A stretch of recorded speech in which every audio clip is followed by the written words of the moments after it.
Alright, what's up guys? Today I'm going to be taking a look at the world's lowest priced digital Megohmmeter from Amazon.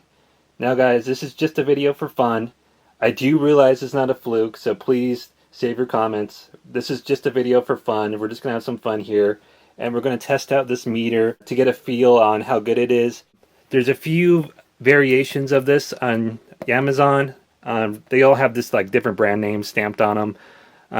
Most of them have the dial like this one does, and some of them have the push button selection versus the dial. So after seeing a few guys here on YouTube using digital Megohmmeters such as the Reed, I've been kind of curious about going digital on my Megohmmeter. I have the Supco M500, and it's okay. It's pretty good. But I would like to move on and see a digital display. This type of meter on Amazon mostly got good reviews. Some of them negative. You know, they're complaining about it being kind of cheaply made. The plastic's kind of fragile and whatnot. But for the price, you can't expect too much. And others put bad reviews mostly because they probably don't know how to use it. But we're going to test it out ourselves and see how good it is. So let's go ahead and open it up. It's going to have some fun. We're going to see what's in here. And it's kind of funny, it actually says digital multimeter. So it actually does have a lot of the functions as a digital multimeter. It does check ohms, it does check volts, AC and DC. Let's see. Okay. So far it's looking pretty good.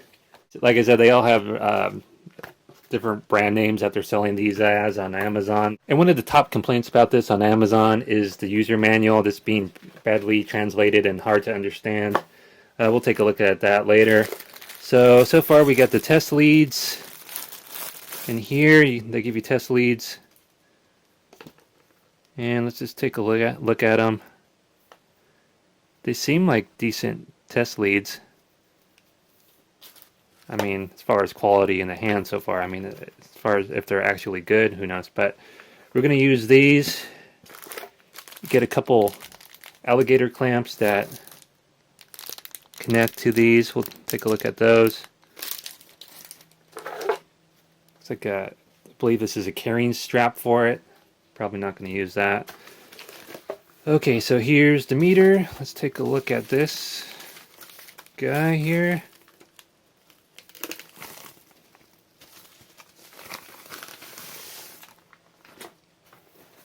And a lot of the reviews are from people that the batteries are pre-installed. They're pre-installed backwards, so that way they don't discharge, you know, during shipment and sitting on the shelf.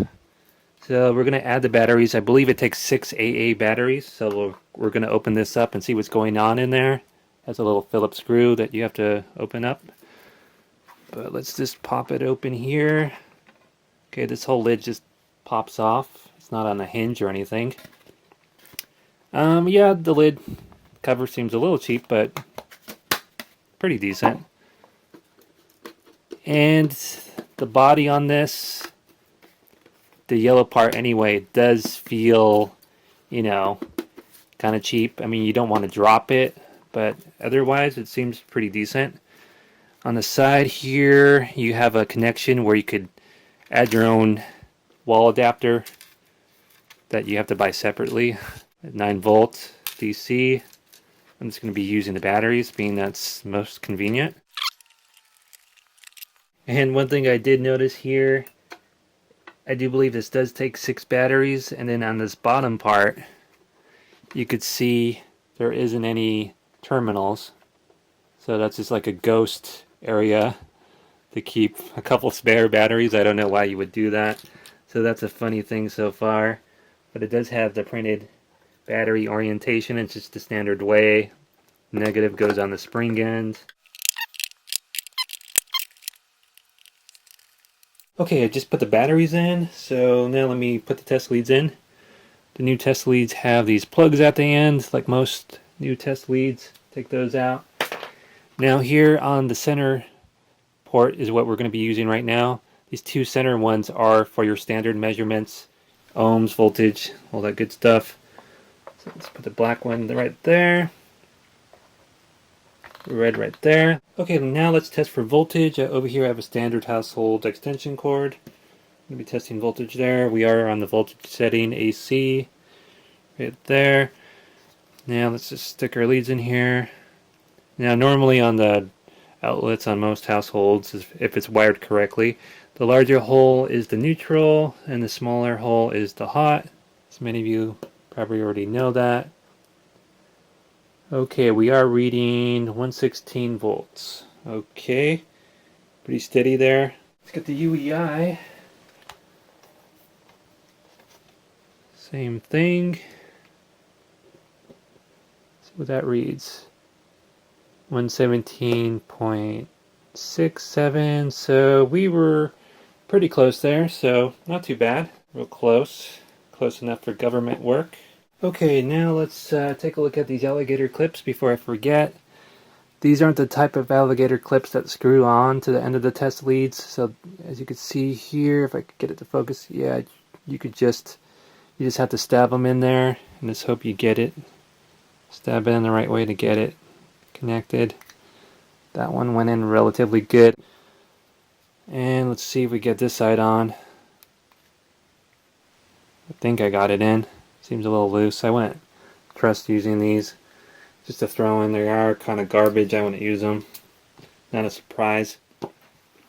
Okay, now let's check the ohm scale out right here. It has the tone, continuity, the beep noise, the money maker, all that good stuff. Let's see how loud it is. Pretty loud. Pretty comparable to any other meter out there in the market, I would say. Not soft. So yeah, it has a good volume to it. Kind of changes there. But has a good volume to it. Now I have a brand new contactor coil here. Let's ohm out the coil for fun and see what we get. Get our test leads in there. Helps to get it in the hole. We are 18 on the money there. We're not moving. We're 18. As far as I know, there's no way to turn off that tone there. Okay, now let's compare it to our UEI meter, which we can trust more than this guy. Let's just see what the UEI says on this contactor coil. So we had 18 with that cheaper meter there. Let's see what we get with the UEI. 17.3. Pretty stable there at 17.3, 17.2. We're at, let's call it 17. So see that right here. This one's pretty close. So like I said, I didn't buy it for the regular features, like a multimeter features. I mostly bought it for the Megohm setting. Let's zoom in a little bit so I can show you those. Let's turn this off. So right there you can see we are 200, and if I get my camera to focus, 200 megohms at 250 volts, 200 megohms at 500 volts. So I'm likely going to be staying on this scale since that's what the Supco M500 does at 500 volts. Over here you have 2000 megohms at 1000 volts. Okay, for fun and demonstrational purposes, right now let's just see what it's like to meg out something.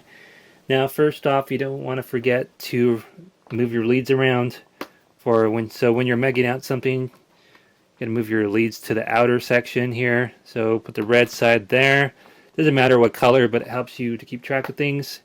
And this would be the ground lead right here. So we'll put black there so that way we can understand what we're doing a little better. So let's move the dial to 200 megohms at 500 volts, since that's what the Supco would do for the most part. You can kind of see that. And I don't expect to find anything interesting here. So right now we are at default reading 1 megohm at 500 volts. You can see that it says 500 if you have good eyesight. Okay, we'll put one test lead there and our black lead to the ground. This is Now, when you're megging out something, you want to make sure you have a good ground. This middle appears to be painted, but we're just having fun here. This is just for demonstrational purposes. Now, what you have to do, all you have to do, keep your hands clear, whatever. Might get zapped, depending if you need to take a pee or something. You're more likely to get zapped. Let's see what we have here. So, all you have to do is press in this test button here. Okay, it's has that warning beep, and we are just reading 1 megohm. And so you could just turn this dial, and it could lock it in place, so that way you don't have to constantly hold it. Kind of like hands-free. Turn it back counterclockwise, release it. So I believe according to the manual, I believe if you're just reading 1 megohm, that means your reading is likely above 2000 megohms. So we aren't grounded with this coil. So we're just going to go and show you out in the field what this is like. Doing a little testing here on this compressor on the left, and this is a package heat pump that I've seen that's had some trouble in the past. In fact, today I see something kind of interesting on it.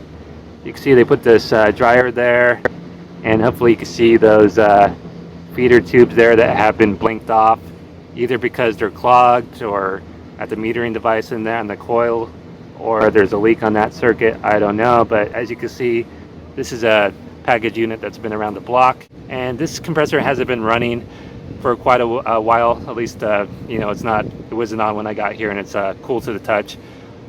But the right way to test it is to run the compressor for a little bit to get accurate readings. Just prepped a little bit, sand off the discharge line here of the copper to get a good ground. It's important to have a good ground, and we're going to be comparing this meter to the M500, Supco M500, which is 500 volts like I said.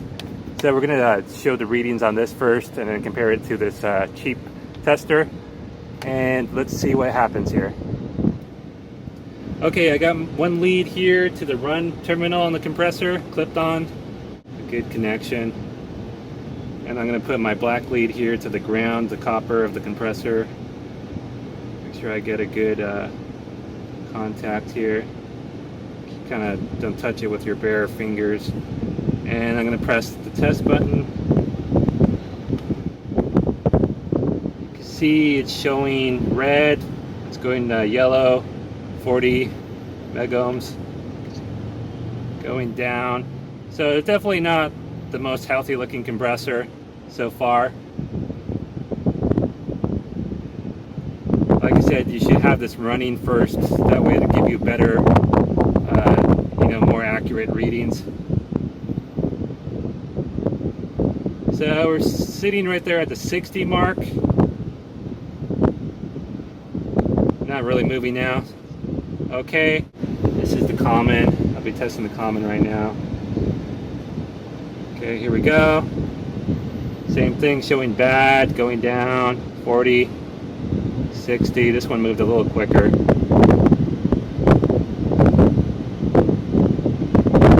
Let's leave it here for a few more seconds.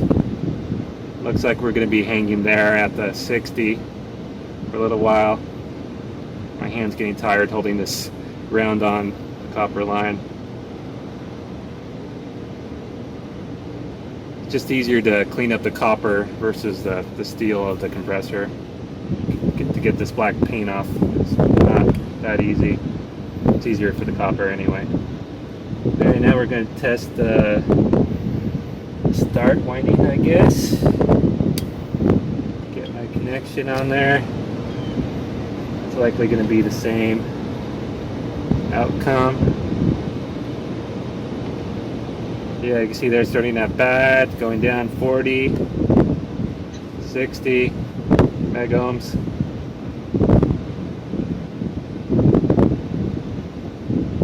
Let's hold it there for a few more seconds. We're hanging in the 60 mark.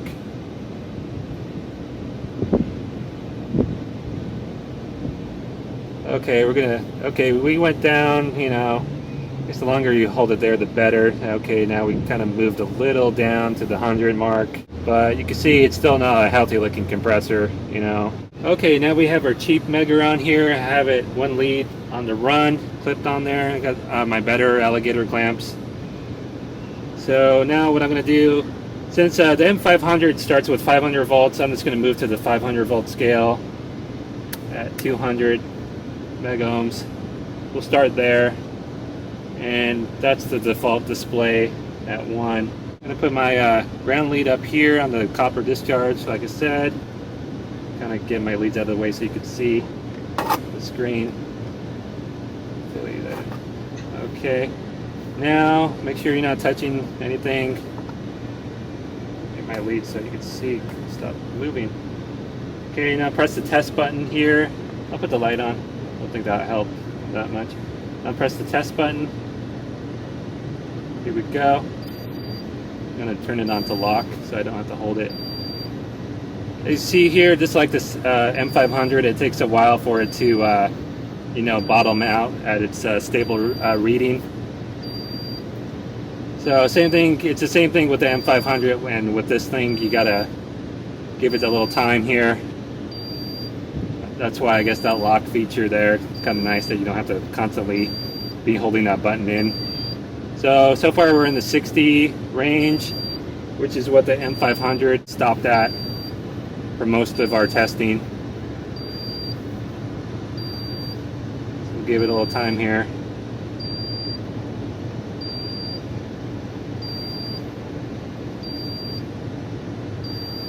$64. Give it a few more seconds.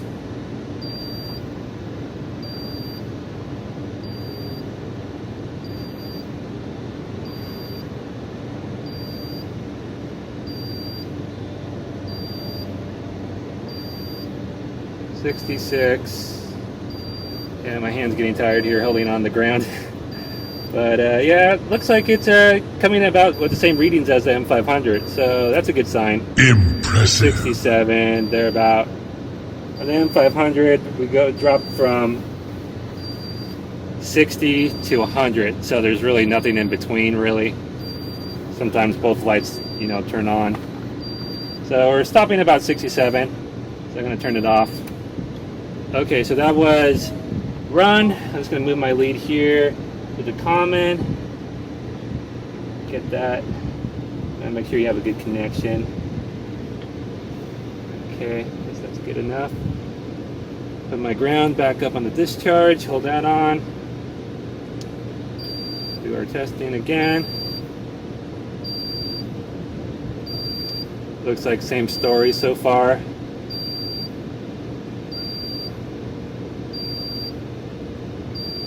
It's good that it has that beep, kind of lets you know it's testing. 66, 7, 68. It's like 68, we're kind of bottoming out there. 68, very close to one another. Stop it. And let's test the start. Put my lead on there, get a decent connection. Okay, we're on the start. My ground lead here. Ready to go. Okay, here we go.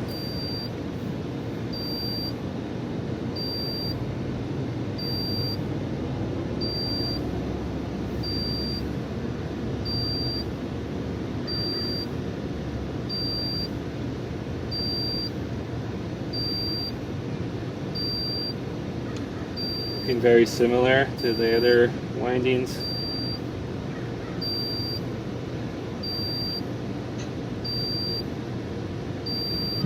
$68, maybe $69. I think we're gonna bottom out there, or about possibly $70. It depends, you know, if we could hold it there for a while.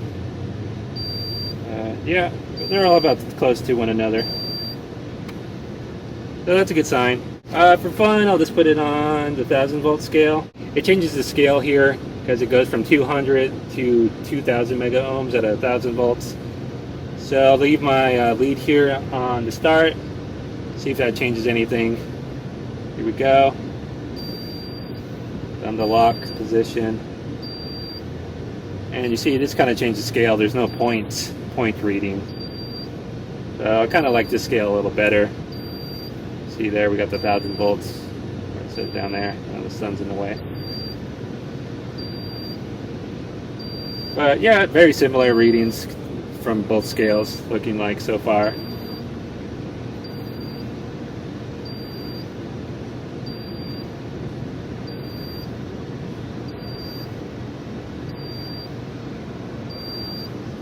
Okay, we'll just stop there. Similar readings, thereabouts. Okay, so you saw this meter comparing to the M500, the Supco M500, and as you saw, it very similar results. You know, but one of the major differences is this has a digital display, and it's actually giving you, you know, a number that's probably a little more accurate than this scale. This is just, you know, you're jumping from 60 to 100, so there's, you know, range. This one's giving you a little more precise results per se. So definitely they're very comparable in my opinion so far. So for instance, on this cheap Megger, I guess they call it the Vicky, if we're comparing the scales here, I mean, according to Supco, if you had 20 megohms or below, you know, it would say bad, you know, start off as bad, and you know, of course you could kind of translate that over here. If you had 20 or below, you likely would have a bad motor. But you know, sometimes, you know, it's not the gospel. Sometimes the motor can still run with low megohms. I've seen this one's giving me some false readings before the Supco, mostly because I guess it depends on the weather. Mostly you do need to have, I believe, you know, you have to have the compressor running if you can, so that way it gets the refrigerant and stuff out of the oil and whatnot. That was kind of the situation where this gave me a false reading. Like you saw, they're very similar. The only, you know, difference is, you know, this one's a little more compact and this one's a little more bulky and possibly delicate. Like I said, plastic on the back is not the greatest, but you know, you definitely don't want to be dropping any of these meters for the most part. But you know, this one seems like it's a little more durable, but for the price difference, you know, I think I kind of like this so far. I'll be playing around with this as much as I can. Supco's still good. So they're very, as you saw, they're very comparable meters.